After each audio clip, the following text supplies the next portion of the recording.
Good evening, everyone.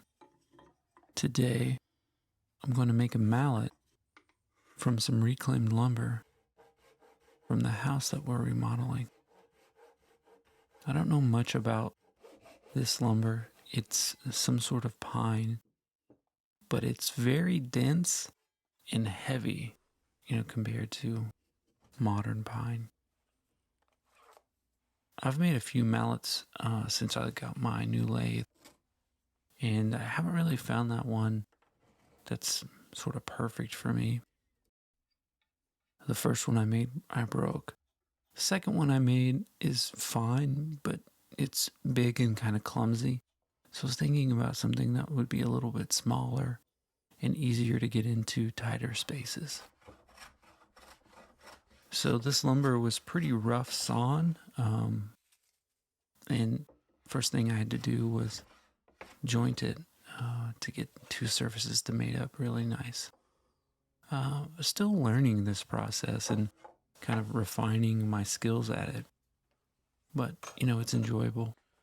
I could do this several different ways, but pulling out the hand planes and kind of going at it like that gives me a little bit of a workout, and I just enjoy it because I'm not incredibly good at it.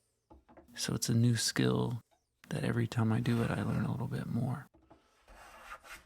So each time, I pick up a plane, I feel like I get like a couple of percent better than the time before. It's kind of cool to see this come together from basically rough lumber with the marks of the plaster still on it to something that's a little bit more refined, but still very much reclaimed lumber. So my idea was to have the two grain patterns oppose each other. I thought it would look okay, and then I also thought it might potentially add some more strength to the face of the mallet. I don't know, time will tell on that. Obviously having something that would just be one piece itself would be a best case scenario, but in this case, it's experimentation. If I don't like this mallet, whoop-de-doo. But the process caused me to learn, and obviously just enjoyable. So my lathe is something that I do enjoy, but I don't dedicate enough time to it. Most projects I work on are restoring something, and I use the lathe often to make handles and things like that for projects, but because my shop is so small, I essentially have to cover up my lathe, so it's not really handy to use often. And I really should dedicate more time to it because it feels like I have to relearn every time. And pretty significant learning experience coming up in regards to working with reclaimed lumber. See if you notice the sound.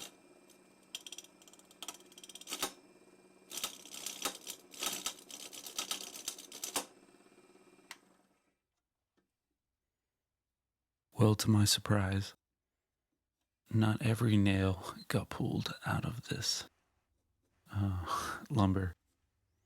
I know a lot of guys use magnets and metal detectors, and I definitely should have done a little bit better job. Luckily, those lathe tools that I use have interchangeable carbide tips, and actually, the damage wasn't bad enough that I needed to totally get rid of that tip on that tool. But then it came to the process of trying to pull it out and doing it in a way I didn't damage any other tools. But, it came out easily enough, and it's just a lesson. You really got to look stuff over again. And, reclaimed lumber is cost effective, but sometimes it's not annoyance effective. Back to it. I'm always surprised how much chips are produced when I'm on the lathe. It's like a lot more than I always expect. I think The other thing about it seems like to me is I'm going and I'm working on the lathe, and it feels like forever, and then all of a sudden it's round.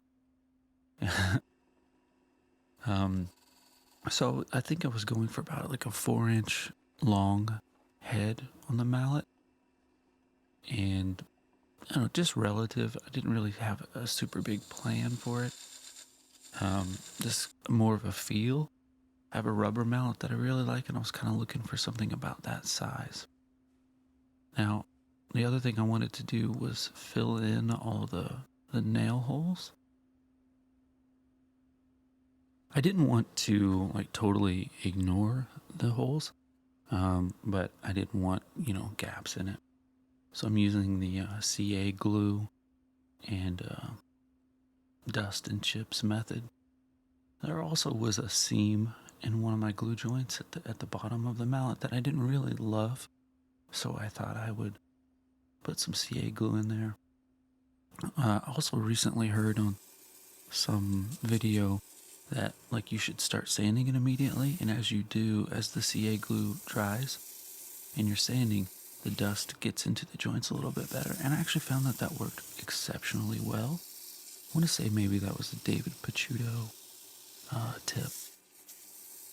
So as I went through the grits, you're not gonna have to watch that, but I think I sanded up to about 400 grit, or whatever the equivalent of 400 grit is. I have previously taken things up like super, like to 1,000, and it's amazing the finish you can get, but like totally unnecessary. So I'm using boiled linseed oil on this particular mallet, and it is beautiful.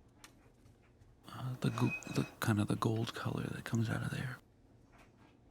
I roughed out a handle shape, and there was a really large hole that I needed to plug, so I am going to make a dowel, and I have the DFM Toolworks dowel jig, and this thing is awesome. It is on Amazon.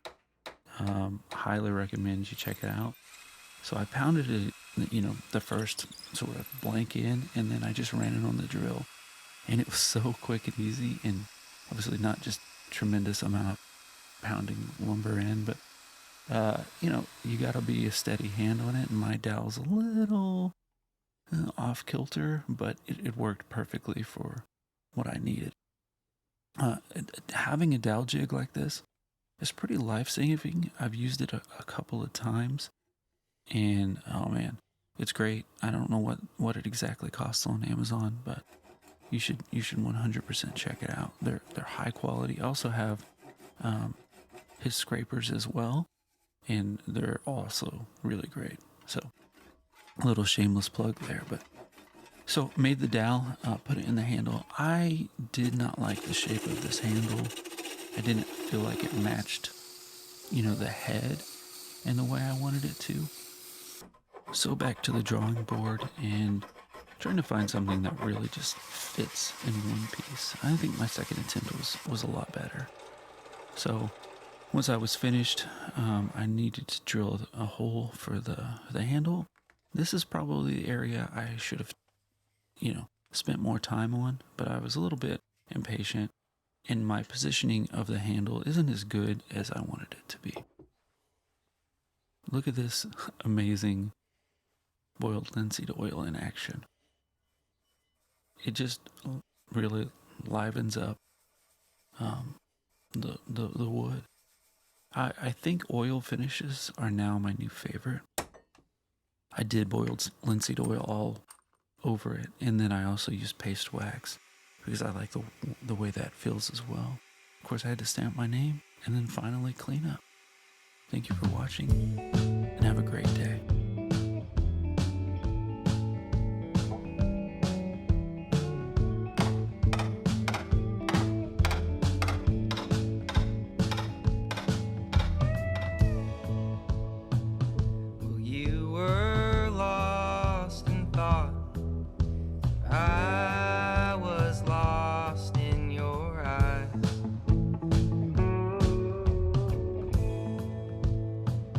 We sat and shared your pack while the sun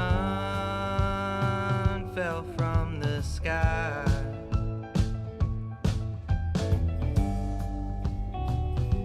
sometimes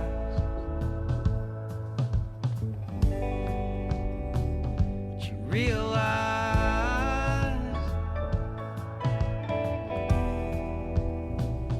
sometimes that all you need is right in front of you.